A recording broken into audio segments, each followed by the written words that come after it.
தடுக்கி விழுந்தாலும் கல் கொண்டு எரிந்தாலும் பல்லிழிக்கும் மன்னவா.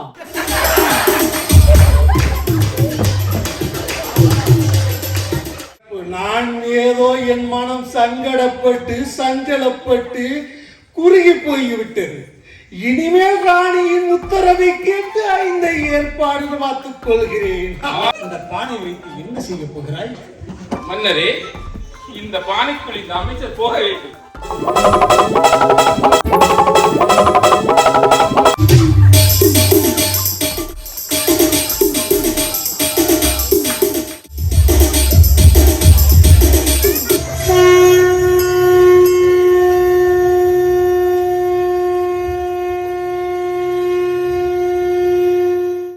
ராஜ ராஜ கம்பீர ராஜ குலதுங்க ராஜ மாத்தாண்ட மாமன்னர் வர்றார் வர்றார் வர்றார். கத்தி கத்தி தூக்கத்தை தொலைக்காதே காவலாளி.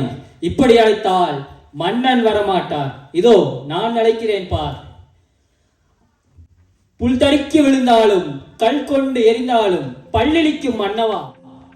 தங்கத்தை அங்கத்தில் வைத்திருக்கும் சிங்கமே, சங்கத்தை பங்கமாக்கிய தங்கமே, நீ வாரும் வந்து தொலை.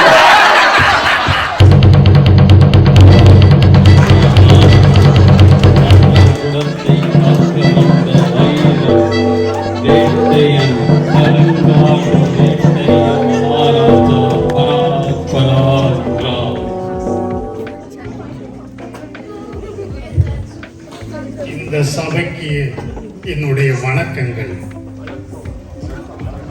வணக்கம். அமருங்கள் அமைச்சர்களே.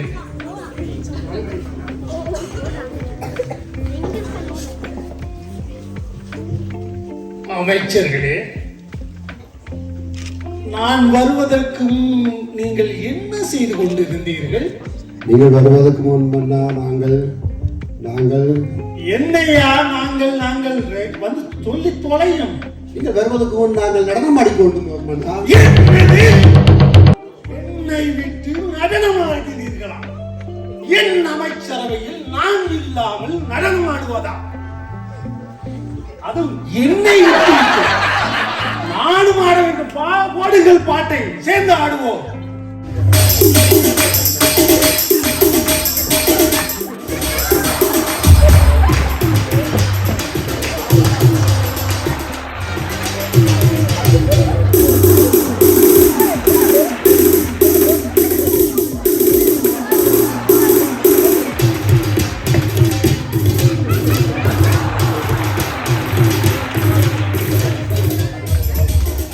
போதும் போதும், நிறுத்தும். அமைச்சர்களே, மக்கள் எல்லாம் எப்படி உள்ளார்கள்? அமைச்சரே, நாட்டு மக்கள் உங்கள் ஆட்சியை பார்க்க தெரியவில்லை எப்படி சந்தோஷமா இருக்கிறார்கள் என்று. நாட்டு மக்கள் எல்லாம் மிகவும் சிறப்பாகவும் சந்தோஷமா இருக்கிறார்கள். அமரம் அமைச்சரே, அமரம். எனது ஆட்சியில் மக்கள் சந்தோஷமா இருப்பதா?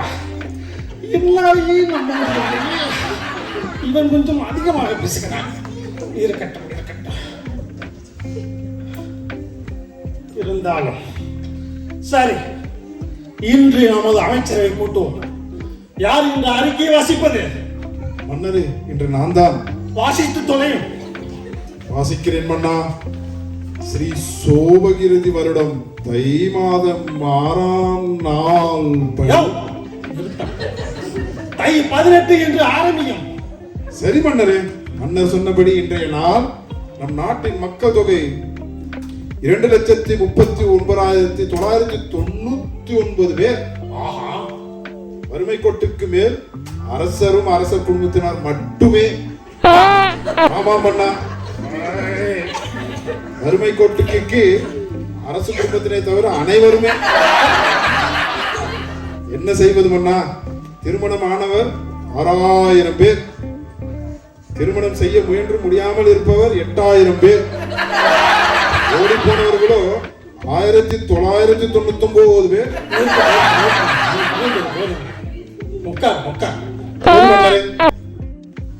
அமைச்சரே, இன்று முக்கியமாக இந்த அமைச்சரவையில் நான் முக்கிய முடிவுகளை எடுக்க உள்ளேன்.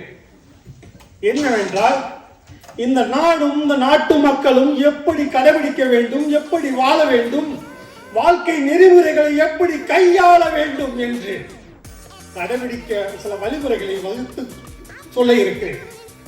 ஆகையால் அமைச்சரே, மனிதன் ஆரோக்கியமாக வாழ என்ன வழிகள் என்று சொல்லி பார்ப்போம். விட்டால் புசிக்காதே. ஆஹா, உண்டபின் நீர் குடிக்க வேண்டாம். அப்புறம் சாப்பிட்ட பின் உடனே தூங்கச் செல்ல வேண்டாம். நிறுத்தும் அமைச்சரை உளராணி எடுத்து சொன்னது ஆரோக்கியமாக நீ சொல்ற வார்த்தையை கேட்ட நோயாளி சபை ஒரு ஆரோக்கியமான ஒரு விஷயத்தை சொல்ல போகிறது. முக்கியமாக நம் வாழ்க்கையில் வெற்றி அடைய வேண்டிய, முக்கியமாக கடைபிடிக்க வேண்டிய வெற்றியின் ரகசியம் என்ன அமைச்சரே? வெற்றியின் ரகசியம் இங்கே உள்ளது மன்னா. சொல்லும். புத்தகங்களை துணைகொள், குளிர் நீரில் குளி, கொஞ்சம் சாப்பிடு, தியானம் கொள், தாய்மொழியில் பேசு, உணவில் சீரையை சேர்த்து. போதும் அமைச்சரே, உன் அறிவுக்கு எட்டது இவ்வளவு தூரமா? எனக்கு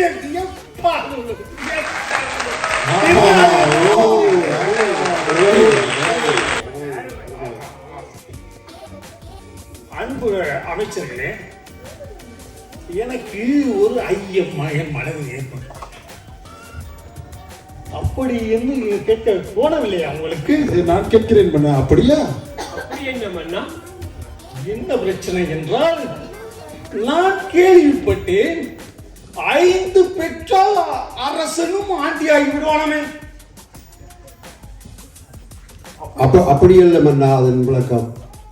அதாவது ஆடம்பரமாக வாழும் தாய், 2வது பொறுப்பில்லாமல் வாழும் தந்தை, 3வது ஒழுக்கமற்ற மனைவி, 4வது ஏமாற்றுவதும் துரோகமே செய்யக்கூடிய உடன் பிறந்தோர், மற்றும் சொல் பேச்சு கேளாத முடிவாத முறை. நான் ஏதோ என் மனம் சங்கடப்பட்டு சஞ்சலப்பட்டு குறுகி போய்விட்டது. உத்தரவை கேட்டு இந்த ஏற்பாடு பார்த்துக் கொள்கிறேன்.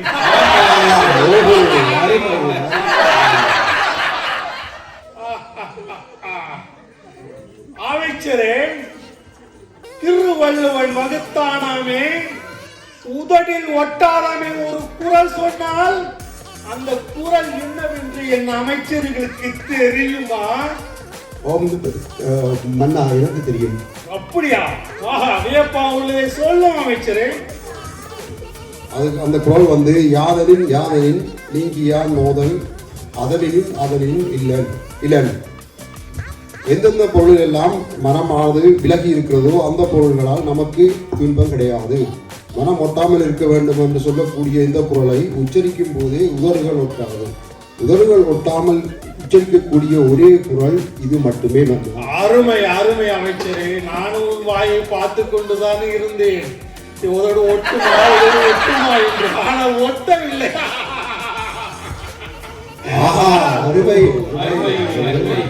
ஆனால் வள்ளுவன் என்றால் அவன் வள்ளுவன் தானே. சரி, அது இருக்கட்டும். இந்த சபையில் தெனாலிராமனை காணவில்லை. சபை ஆரம்பித்து இவ்வளவு நேரமாகிவிட்டது, தெனாலிராமனை காணவில்லை. ஆமாம் மன்னா, இன்று அரசவைக்கு தெனாலிராமன் வரவில்லை. எந்த தகவலும் அனுப்பவும் இல்லை. என் அமைச்சரவைக்கு தெனாலிராமன் வராமல் இருப்பதா? காவலி, ஆமாம் மன்னா. தெனாலியை அழைத்துக் கொண்டு வா. இதோ கூட்டி வருகிறேன். வேலை இல்லை. இதில் தென்னாலிராமன் வந்து என்ன செய்ய போகின்றான்? மன்னா, தென்னாலியின் பிள்ளை அடம் பிடிக்கிறதால் அவரை சமாதானப்படுத்தி விட்டு வர்றதாக உங்களிடம் கூற சொன்னார் தெனாலி. என்னது? தெனாலி தன் குழந்தை அழுகையை நிறுத்த முடியாதா? தன்னை அறிவாளியாக கூறிக்கொள்ளும் தெனாலி தன் குழந்தை அழுகையை நிறுத்த தெரியாதா? என்ன மடையன் ஏமாத்துகிறானா? அவனை அழைத்து வாருங்கள். இது அரச கட்டளை. அப்படியே ஆகட்டும் மன்னா. வருவதற்கு முன் நாம் சில முடிவுகளை எடுக்க வேண்டும். என்ன மன்னா? அது தெனாலி வந்தவனே சொன்னால் ரகசியம் தெரிந்து.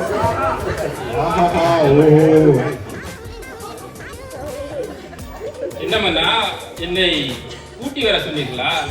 தெனாலி வாரும் தெனாலி வாரும் தெனாலி. வணக்கம் மன்னா. வணக்கம் தெனாலி. நல்ல வேளை என்னை கூட்டி வர சொன்னீர்கள், அவர்கள் தூக்கி வந்தார்கள்.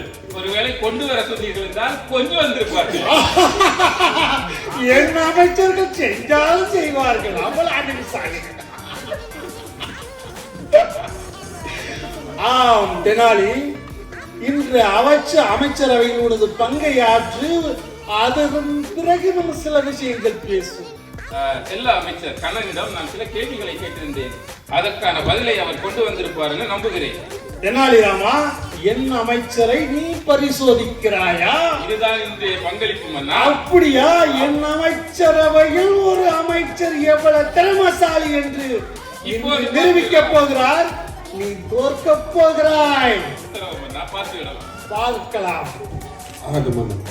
அமைச்சரே, பதில் கூறுங்கள். அழிவை தருவது ஆணவம், ஆபத்தை தருவது கோபம், இருக்க வேண்டியது பணிவு, இருக்க கூடாதது பொறாமை, உயர்வுக்கு வழி, உழைப்பு, கண்கண்ட தெய்வம், பெற்றோர், செய்ய வேண்டியது, உதவி, செய்யக்கூடாதது, துரோகம், கூடாதது, நட்பு, மறக்க கூடாதது, நன்றி, மிக மிக நல்ல நாள், இன்று, மிகப்பெரிய தேவை, அன்பு, மிக கொடிய நோய், பேராசை, மிகவும் சுலபமானது, குற்றம் காணல், மிகப்பெரிய வெகுமதி, மன்னிப்பு. நிறுத்து தெனாலிராமா, நீ அறிவுசாலி என்று என் அமைச்சரை வாட்டி வதைத்தது போதும். அவரும் ஏதோ தடுமாறி புத்திசாலியாக பதிலளித்து விட்டார். இருந்தாலும் என் தண்டனையில் இருந்து என் அமைச்சரை தப்பி விட்டார். அவர் செய்த புண்ணியம் அமருங்கள். தெனாலிராமா, இந்த அமைச்சரவையில் முக்கிய முடிவுகளை எடுக்க உள்ள நேரத்தில் நீ இவ்வளவு தாமதமாக வரலாமா? மன்னா, என்னுடைய 3 வயது குழந்தை அழுது கொண்டே இருந்தது. அதனை சமாதானப்படுத்த நேரம் தாமதமாகிவிட்டதால் நான் தாமதமாக வந்தேன் மன்னா, மன்னிக்க வேண்டும். என்னது? 5 வயது குழந்தையை சமாதானப்படுத்த இந்த தெனாலியால் முடியாதா? மன்னா, உங்களுக்கு சரியாக கேட்கவில்லை என்று நினைக்கிறேன். 3 வயது குழந்தை. 3 வயதா? உண்மையை சொல் தென்னாலி, மன்னனிடமே போய் சொல்றியா? இல்லை அமைச்சரே, இல்லை மன்னரே, உண்மைதான். என்னுடைய குழந்தை இன்றைக்கு கரும்பு சாறு கேட்டது.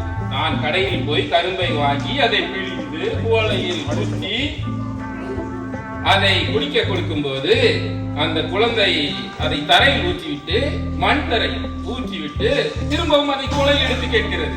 அது எப்படி சாத்தியம் மன்னா? என்ன தெனாலிராமா, சின்ன பிள்ளைகளுக்கு காது குத்துற மாதிரி அரசனுக்கே நீ காது குத்துறாயா? உன் குழந்தையை தூட்டு தோல் போட்டு ஆட்டியா தூங்க வைக்க முடியாதா? தெனாலி,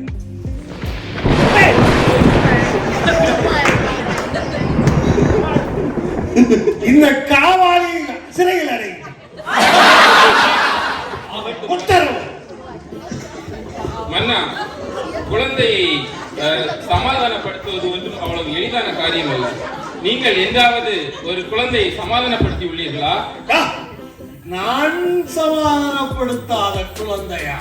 இந்த நாட்டு மக்களே என் குழந்தையடா. நீ எனக்கு சவால் விடுகிறாயா? உனக்கு என்ன வேண்டும் சொல். அப்படியானால் நான் சொல்கிறேன். நான் ஒரு குழந்தையாக மாறி நடிக்கிறேன். நீங்கள் என்னை சமாதானப்படுத்துங்கள், பார்க்கலாம். என்ன ஆகட்டும். மன்னருக்கே சவாலா தெனாலி? சரி, ஆகட்டும், நடத்தும்.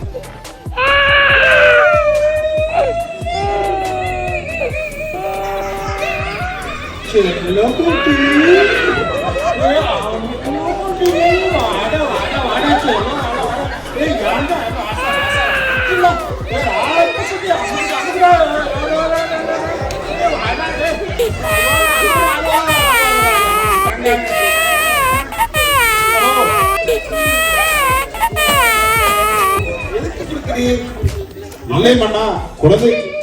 ஐயோ மன்னா, கோபப்படாதீர்கள். தெனாலியை பாருங்கள். எனக்கு குழந்தை ஒரு பக்கம் அழுகிறது, வேகம். இந்த மண்கணி அமைச்சர்கள் வேற முட்டாள்தனமாக வேலை செய்து தன்னுடைய பாரதியை மறந்துட்டு தலைகளாக ஐயோ, முடியவில்லை, நான் முடியவில்லை. இருந்தாலும் பரவாயில்லை குழந்தை. உனக்கு என்ன வேண்டும்? எனக்கு ஒரு பானை வேண்டும். பானை வேண்டுமா? உத்தரவு. காவாலி, பானையை கொண்டு வாங்க. காவாலி மல்ல மன்னா காவலாளி மன்னா காவலாளி என்னை சரிப்படுத்தவரே உமக்கு வேலையாயிருந்தேன். மன்னருக்கு தனிக்கு தெனாலிராமா, இந்த பானை என்ன செய்ய போகிறாய்? மன்னரே, இந்த பானைக்குள் இந்த அமைச்சர் போக வேண்டும். என்ன வேண்டாளி? என்ன வேண்டாளி? எனக்கு என்ன கிறுக்கு பிடிச்சிருக்க? இந்த பானைக்குள் என்னென்று நான் போகணும்? இல்லை, நீங்கள் போகத்தான் வேண்டும், போகத்தான் வேண்டும். இல்லை, என்னால் போக முடியாது. அண்ணா, என்னை காப்பாற்றுங்கள். அண்ணா, இல்லை. நீங்கள் போகத்தான் வேண்டும். தெனாலி, நிறுத்தும். என்ன விளையாடுகிறாயா? இந்த பானைக்கு எப்படி இந்த மனுஷன் போக முடியும்? இந்த மனுஷன் சின்ன பிள்ளையா இருந்தா கூட போக முடியாதுடா. ஏன்டா நீ குழந்தைய மாறி விட்டு என்னை மண்ணே சோதிக்கிறாய்? அண்ணா, எனக்கு ஒரு உத்தரவு. இதுக்கு போகக்கூடிய ஒரு ஆள், ஒரு சிறிய ஆள் இருக்கு. அவரை அழைத்து வர உத்தரவு தான். நீ தேவையில்லாமல் பேசாது. ஓகே, அதிகம் பேசுகிறேன். ஆணவம் பிடிச்சிருக்க அமைச்சிருக்கு. மதி கலங்க கூடாது, வசனம் மறக்க கூடாது, என் தோள்பட்டை நிற்க கூடாது. தோல்மையில விட்டு துண்டு கூட அரசனுக்கு அடங்க மாட்டேன். எப்படி அமைச்சர்கள் அடங்குவார்கள்? மன்னா, நான் குழந்தையை சிரிக்க வைக்கின்றேன். அருமை அருமை, நீ நாட்டின் தளபதி அமைச்சர். எனக்கு உதவி செய்ய என்ற எண்ணம் உனக்கு வந்திருக்கு. குழந்தாய், அங்கே பார், காகம் பறக்கின்றது. காகம் என்றால் பறக்கத்தான் செய்யும் மங்குனி அமைச்சரே. அது தண்ணீருக்கு நீந்தினால அதிசயம். எனக்கு பிடிக்காத படிப்பு ஏது? அது எலியில போய் கேள்வி. ஒரு ஊரில் ஒரு பாட்டி புரிகிறதா? புரிகிறது புரிகிறது. வடை கொண்டு வந்து இருக்க ஒரு காக்கா அந்த வடையை பாட்டி குழந்தையாக இருக்கும் போதே அந்த வடையை காகம் தூக்கி கொண்டு போய் அதை அடியில் சாப்பிட்டு அந்த வடையை ஜீரணித்து வெளியே வந்து விட்டது. என்னால் முடியவில்லை. இந்த குழந்தையை உண்மையில் தெனாலிராமன் கஷ்டங்களால் கொள்வான் நினைக்கிறேன். குழந்தை விஷயம் இருந்தாலும் சிரமம் தான். என்ன செய்வது? இந்த நாட்டில் மன்னனாக என்னாலேயே முடியவில்லையே. வேதனைப்படுகிறேன், வெட்கப்படுகிறேன். அருமை அருமை. போதும்டா, போதும். இதுதான்டா உங்களுக்கு தெரியும். பாரு, நான் திட்டினாலும் என்னை பாரு. என்ன அருமை, வெட்டி குடுகிறேன். ஒரு சின்ன குழந்தை அழுகை நிறுத்த என்ன என்று அவை ஒரு கலக்கமாக உள்ளது. வணக்கம். அவையோர்கள் அனைவருக்கும் எனது பணிவான வணக்கங்கள். வணக்கம் வணக்கம் வணக்கம் புலவரே, வணக்கம். வருகைதான் தக்க சமயத்தில் அவைக்கு வருகை தந்துள்ளீர்கள். நாங்கள் பெரிய பிரச்சனையில் மாட்டிக்கொண்டு தவிக்கின்றோம். அப்படி என்ன பிரச்சனை மன்னா உங்களுக்கு?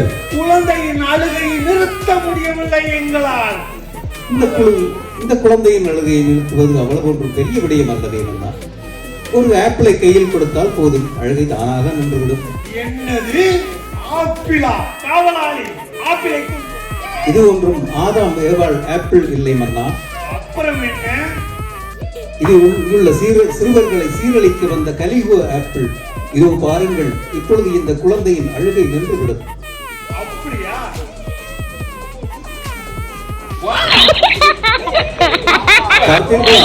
குழந்தையின் ஆரோக்கியத்தை.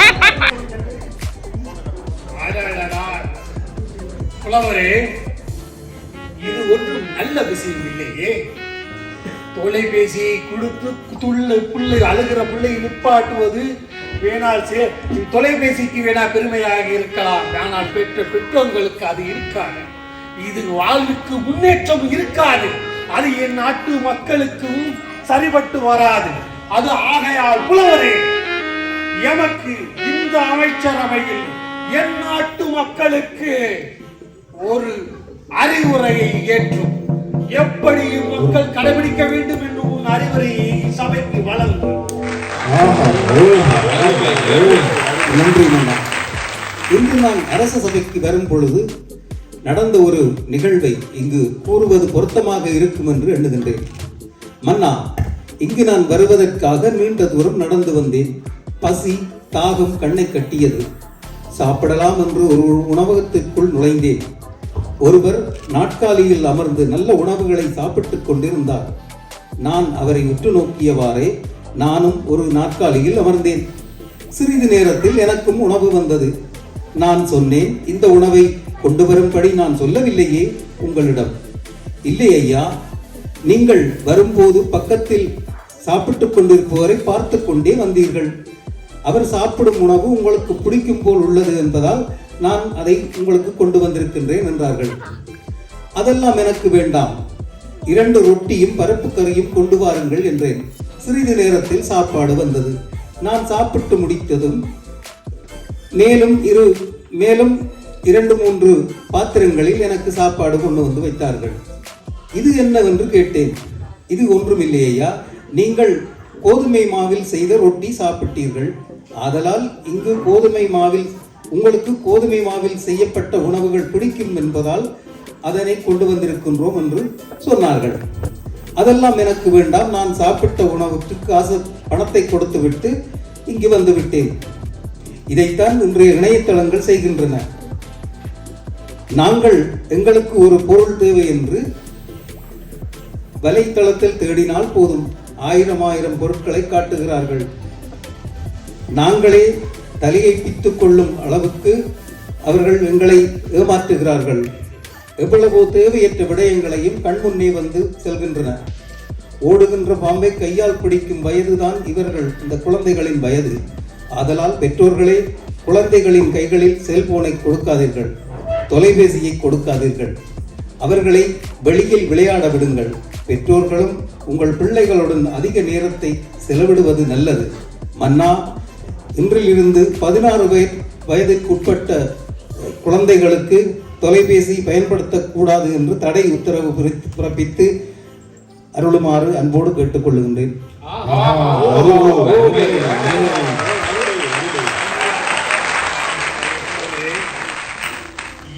என் கண்களையும் எனது நாட்டு மக்கள் கண்களையும் திறந்து விட்டேன்.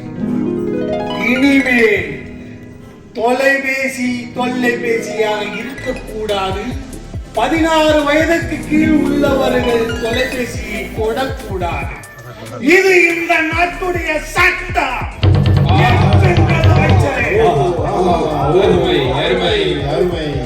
நான் செய்யறேனோ இல்லை, நீங்க நல்லா என்னை வச்சு செய்யறேன். நன்றி, வணக்கம்.